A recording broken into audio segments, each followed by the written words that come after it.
Hi friends, welcome back to Harshitha food blogs. ఈరోజు వీడియోలో చాలా సింపుల్ అండ్ టేస్టీగా అరటికాయ ఫ్రై ఎలా ప్రిపేర్ చేసుకోవాలో చూపించబోతున్నాను. ఇది అన్నంలోకైనా చపాతీలోకైనా చాలా టేస్టీగా ఉంటుంది.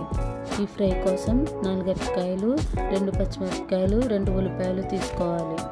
స్టవ్ మీద ఒక గిన్నె పెట్టుకొని అరటికాయని ఇలా సగానికి కట్ చేసుకొని గిన్నెలో వేసుకొని ఇలా అన్నీ కట్ చేసుకొని అరటికాయ ముక్కలు మునిగే వరకు నీళ్లు వేసుకొని మీడియం ఫ్లేమ్లో 10 మినిట్స్ పాటు మూత పెట్టుకొని ఉడికించుకోవాలి.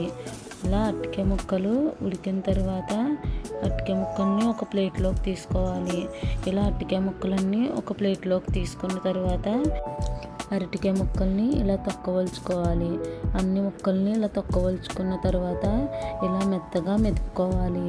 ఇలా మెదుపుకొని స్టవ్ మీద ఒక గిన్నె పెట్టుకొని 2 టేబుల్ స్పూన్ ఆయిల్ వేసుకొని 1 స్పూన్ జీలకర్ర, 1/2 స్పూన్ ఆవాలు, 7 నుంచి 8 వెల్లుల్లి రెబ్బలు చెదగొట్టుకొని వేసుకోవాలి. ఒక ఎండుమిరపకాయ కట్ చేసుకుని వేసుకొని వేగించుకోవాలి. 2 రెమ్మలు కరివేపాకు వేసుకొని వేగించుకోవాలి. ఇలా వేగుతున్నప్పుడు ముందుగా కట్ చేసి పెట్టుకుని ఉల్లిపాయ ముక్కలు, పచ్చిమిరపకాయ ముక్కలు వేసుకొని బాగా వేగించుకోవాలి. ఇలా వేగుతున్నప్పుడు 1/2 స్పూన్ పసుపు, రుచికి తగినంత సాల్ట్ వేసుకొని బాగా కలుపుకోవాలి. ఉల్లిపాయ కొంచెం వేగిన తర్వాత 2 స్పూన్లు పచ్చిశనగపప్పు, 1 స్పూన్ మినప్పప్పు వేసుకొని వేగించుకోవాలి. ఇలా వేగిన తర్వాత మనం ముందుగా ఉడికించి మెదుపుకున్న అరటికాయని వేసుకొని బాగా కలుపుకోవాలి. ఇలా మొత్తం కలిసేలా కలుపుకొని మూత పెట్టి అరటికాయ బాగా మగ్గనివ్వాలి. ఇలా మూత పెట్టి 5 నిమిషాల పాటు మగ్గనిచ్చాక ఒకసారి మధ్య మధ్యలో కలుపుకుంటూ మూత పెట్టి మగ్గనివ్వాలి.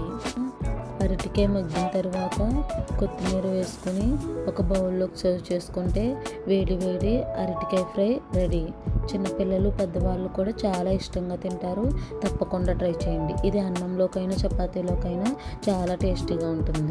ఇలా అరటికాయ ఫ్రైని అన్నంలోకి వడ్డించుకొని వేడి వేడి టమాటా చారు వేసుకొని తింటే చాలా టేస్టీగా ఉంటుంది. తప్పకుండా ట్రై చేయండి. నా వీడియో కనుక మీకు నచ్చినట్లయితే ప్లీజ్ లైక్ చేయండి, అలాగే సబ్స్క్రైబ్ కూడా చేసేయండి.